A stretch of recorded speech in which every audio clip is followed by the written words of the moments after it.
Chapter 47, Old Neil's Lack of Money.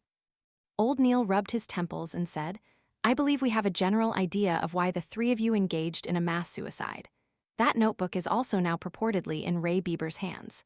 Furthermore, the matter has already been exposed. Regardless of whether you are alive or dead, it will hardly influence any subsequent developments. I believe that the surreptitious existence or mysterious power that caused all of this will not pay you any special attention. It's just like how you would not pay attention to the ants on the ground. Heh, as long as you do not try to make him recall you. And our arrest warrant for Ray Bieber will quickly reach the secret order. They will also be able to guess that it is related to the Antigonus family's notebook. Believe me, for a secret organization that has been in existence for more than 1,000 years, it has many channels of information.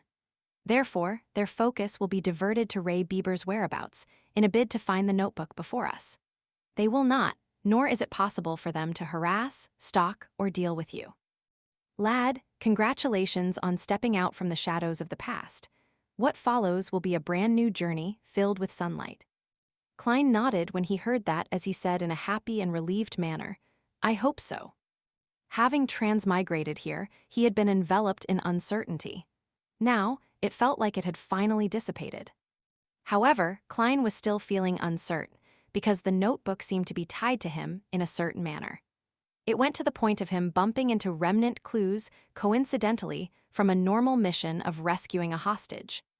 He was afraid that there would come a day when a delivery man would send him a parcel, only to realize that it was that Antigonus family notebook after opening it up. Let's hope everything will go as Old Neil described. He silently prayed. When Old Neil heard his reply, he immediately scoffed. "You don't seem to be a devout believer of the goddess. At this moment, shouldn't you be drawing the sign of the crimson moon at your chest and say, 'May goddess bless us'?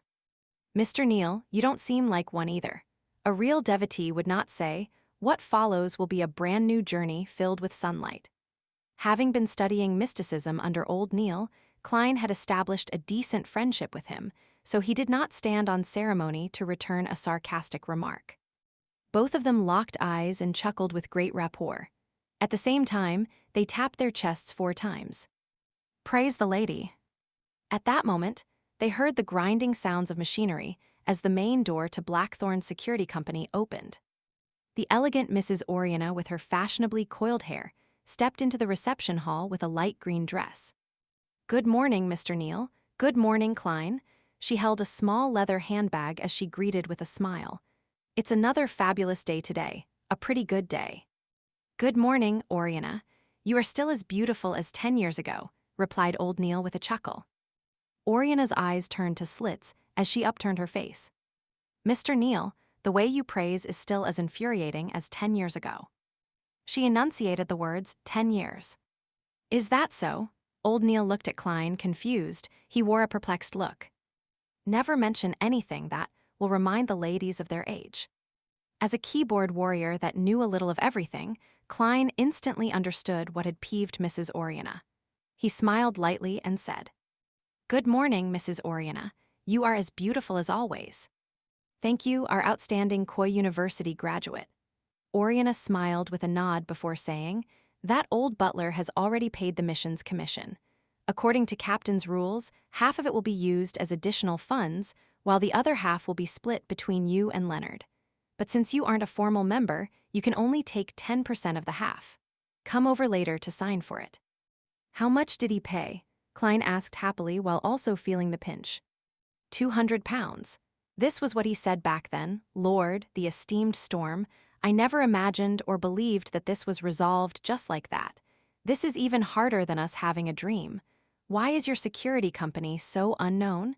It's an insult to the entire industry." Mrs. Oriana mimicked the old butler's southern accent.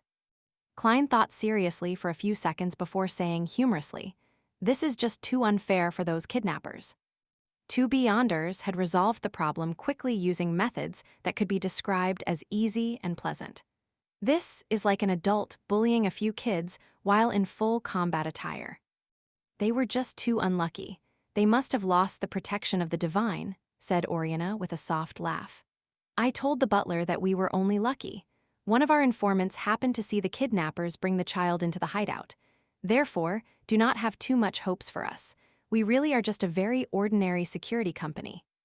Typically speaking, the more you emphasize something is ordinary, the more extraordinary it is. Klein lampooned with a smile. He watched Mrs. Oriana walk through the partition and enter the accounting room.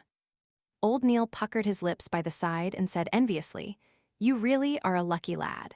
You haven't joined us for long, and you've encountered a job worth £200. Is that very rare?" Klein asked in puzzlement. Prior to this, he was either studying history or mysticism, or wandering aimlessly outside, hoping to find clues with his spiritual perception. According to Oriana's accounts, we might not encounter a single job an entire week, and most jobs are worth less than £20. Old Neil rubbed the moonstone by his wrist and sighed. Following that, he looked at Klein with anticipation. "If you encounter any similar jobs in the future, remember to inform me."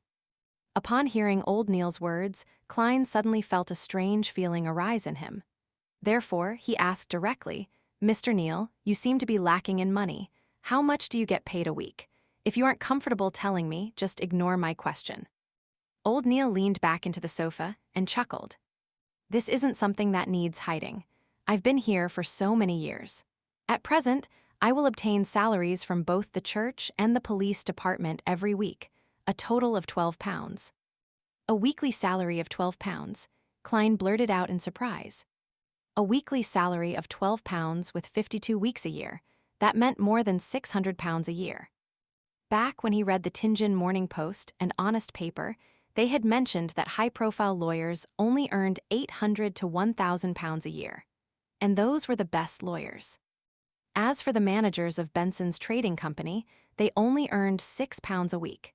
That was already quite a decent job. Yes, such a salary is actually quite generous, and we do not need to pay any taxes, added Old Neil with a smile. Klein had heard from Benson that one had to pay E-type taxes when their weekly salaries exceeded £1.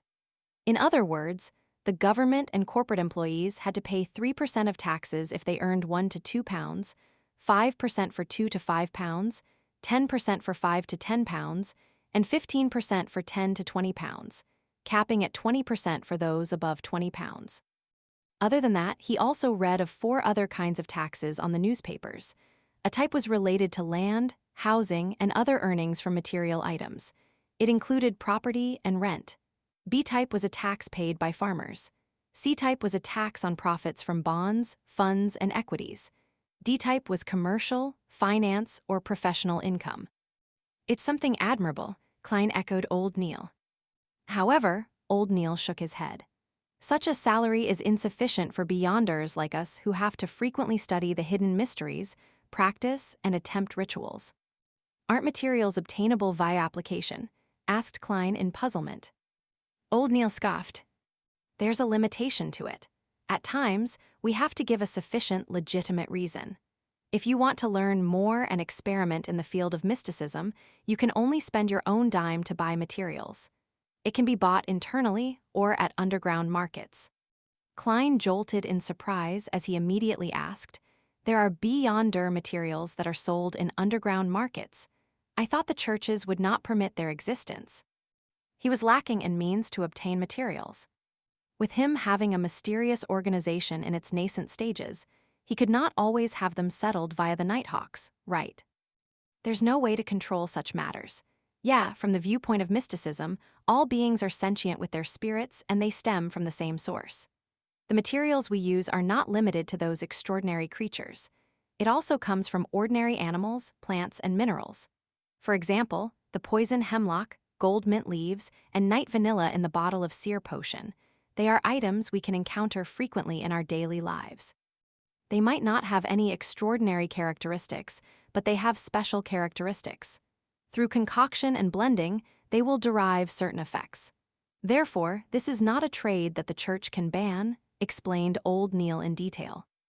Without waiting for Klein to say a word, he continued, "Besides, it's not only the core of extraordinary beings that are of use. For example, the Lavos squid. Apart from its blood, its eyeballs, skin, and tentacles are pretty good materials. unless the church captures it entirely with its own manpower. To completely corner and control any outflows would be a tremendous financial burden. The lower the grade of the extraordinary material, the more it is so. They can only do their best to prevent the more special materials from flowing out. Old Neil suddenly laughed. There's another important reason. It's better to know of an underground market than not knowing of it. Under the premise that secret organizations have not been fully eliminated, this is a pretty good strategy. Besides, it can help us obtain materials we are lacking. Of course, with the existence of such markets, contraband items will appear. As long as it's not something ridiculous or overly dangerous, we will turn a blind eye to it. At most, we would use them to enrich our vaults. Is it because the few large churches put each other in place, so no one can take excessive action? Klein guessed. Old Neil acknowledged tersely, but did not elaborate. I'm a seer. In the future, I'll definitely need to practice and will need more materials. Mr. Neil, can you take me to the underground market to have a look? Klein requested with a valid reason. Old Neil appeared to be placed in a difficult position. In fact, those guys who are active in those places are mostly not beyonders. Some of them might be aristocrats that like mystery or rich people who have inclinations towards mysticism. All right. I have a 30-pound bill that needs paying soon. It wouldn't be convenient for me to head over there for the time being. All right.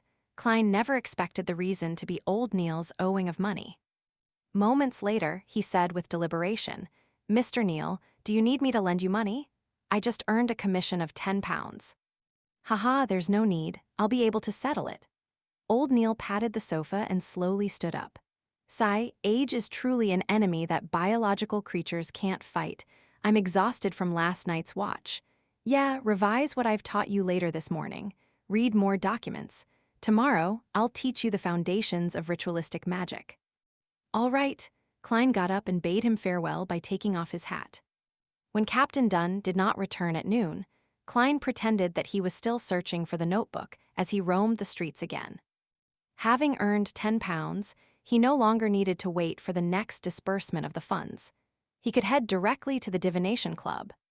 Cogitation and spirit vision have been occasionally producing murmurings and illusions. It made him eager to begin acting.